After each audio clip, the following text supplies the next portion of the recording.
Hi guys, எல்லாருக்கும் வணக்கம் guys. இந்த வீடியோவில் நம்ம என்ன பார்க்க போகிறோன்னா, இன்றைக்கி ஆர்சிபி அணியை கண்டிப்பாக நாங்கள் பழி வாங்குவோம். லாஸ்ட் டைம் தோற்றோம், ஆனால் இந்த டைம் கண்டிப்பாக பழி வாங்குவோம். நீங்கள் எழுதி வச்சுக்கோங்க. எங்கள் ரசிகர்களுக்கோசாச்சும் நாங்கள் இந்த போட்டி ஜெயிச்சே ஆகணும் அப்படின்னு சொல்லிட்டு இப்போது நம்ம சென்னை அணிக்கு இள வீரராக வளர்ந்துட்டு வரும், நட்சத்திர வீரராக வளர்ந்துட்டு வரும்னு சொல்லுங்க. சின்ன ஏபிடி என்று அழைக்கப்படும் டேவில் பிரீஸ் பார்த்தீங்கன்னா இன்றைக்கி ஆர்சிபி அணி எதிரான போட்டி குறித்து ஓப்பனாக சவால் விட்டு பேசியிருக்காரு. இன்றைக்கி நாங்கள் பழி வாங்குவோம்னு சொல்லிட்டு அவர் என்ன பேசினார், ஏது பேசினார் சொல்லிட்டு வீடியோ டீட்டெயில்டாக பார்க்கலாம். அதுக்கு முன்னே நீங்கள் நம்ம சேனலுக்கு புதுசாக வந்திருந்தீங்கன்னா ஒரு சப்ஸ்கிரைப் மட்டும் பண்ணிட்டு வாங்க, வீடியோக்குள்ளே போகலாம். ஆமாங்க, இன்றைக்கி பார்த்தீங்கன்னா செம்ம கிளாஸ் இருக்குங்க. RCB versus CSK. இன்றைக்கி கண்டிப்பாக என்ன தான் நம்ம வெளியே போயிட்டு இருந்தாலும் இந்த மேட்ச் வந்தாலே எப்பவுமே ஒரு என்டர்டெயின்மெண்ட் செம்மையாக இருக்கும், ஒரு பகை மேட்ச் மாரி இருக்கும். அந்த போட்டி குறித்து டேவில் பிரீஸ் என்ன சொன்னார் கேட்டிங்கன்னா, கண்டிப்பாக இன்றைக்கி ஆர்சிபி அணி நாங்கள் விட மாட்டோம். நாங்கள் ரொம்ப நாளாக தோத்துட்ருக்க மாதிரி இருக்குது. எங்கள் ரசிகர்களுக்கோசாச்சும் நாங்கள் ஜெயிக்குன்னு நினைக்கிறோம். எங்களை நம்பி காசு கொடுத்து வந்து பார்க்குறாங்க, ஆனால் நாங்கள் தோத்துட்டு போகும்போது அவங்களுக்கு ஏமாற்றமாக இருக்குது. இன்றைக்கி கண்டிப்பாக ஆர்சிபி அணியை நாங்கள் பழி வாங்குவோம் அவங்க கோட்டையில் வச்சு.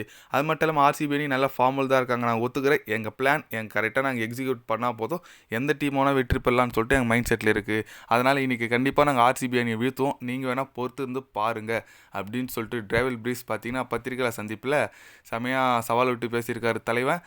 ஆமாங்க, வெற்றி பெறணுங்க. ஏன்னா எவ்வளோ மேட்ச் வந்து ரசிகர்கள் பார்த்தீங்கன்னா ஏமாற்றத்தோடு போயிருக்காங்க, தோற்று. அதனால் இதுக்கு மேலே நம்ம ஒன்றும் பண்ண முடியாது. ஜெயிச்சா மட்டும்தான் ரசிகர்கள் அடுத்த மேட்ச்சுக்கே வருவாங்க, அந்த மாதிரி இருக்குது. ஆனால் பெங்களூர் நல்ல ஃபார்மில் இருக்காங்க. உண்மையாக சொன்னோன்னா ஒரு பீக் ஃபார்மில் இருக்காங்க. பாயிண்ட்ஸ் டேபிளில் பார்த்தீங்கன்னா 2வது இடத்துல அவங்க தான் இருக்காங்க. அதனால் கண்டிப்பாக ஒரு சவாலான போட்டி. அவங்களும் ஈஸியாக விட்டுற மாட்டாங்க. ஏன்னா அவங்க ஹோம் கிரவுண்டோடு விளையாடுறாங்க, அவங்க சொந்த கிரவுண்டு, சொந்த ஆடியன்ஸ் கூட விளையாடுறாங்க. அவங்களுக்கு ஒரு நல்ல ஒரு மொமெண்டம் இருக்கும். நமக்கு ஒரு ஜெயிக்கணுங்க. ஏன்னா நம்ம ஜெயிச்சா மட்டும்தான். இப்போ ஆல்ரெடி 10ல் 2 தான் ஜெயிச்சிருக்கோம். அட்லீஸ்ட் பாயிண்ட்ஸ் டேபிள் லாஸ்ட்டில் முடிக்காமல் ஒரு 7-8ன்னு முடிச்சா நல்லாயிருக்குன்னு நினைக்கிறேன். பொறுத்து வந்து பார்க்கலாங்க நம்ம சென்னை அணி எந்த மாதிரி ஒரு பெர்ஃபார்மன்ஸ் பண்ணுறாங்கன்னு சொல்லிட்டு. ஏன்னா எல்லாமே ஒரு பெர்ஃபார்மன்ஸ் இப்போ தான் ஓரளவுக்கு எதுவும் செட் ஆகிற மாதிரி இருக்குது. ஏன்னா சாம் கரண்ட்லாம் ப்ரொமோட் பண்ணி ஒரு சூப்பராக இப்போ லாஸ்ட் மேட்ச் ஆடினார். டேவில் பீன்ஸ் பார்த்தீங்கன்னா செமையாக அதிரடி ஆடுறாரு. ஓப்பனர் யங்ஸ்டார் போட்டிருக்காங்க.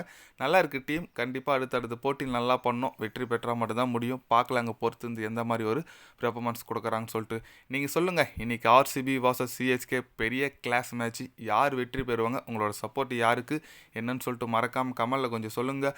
இது போன்ற தினசரி நியூஸை தெரிஞ்சுக்கணுன்னா சேனலை சப்ஸ்கிரைப் லைக் ஒன்று பண்ணிக்கோங்க. கண்டிப்பாக கிரிக்கெட் பற்றி day by day channel update வரும்.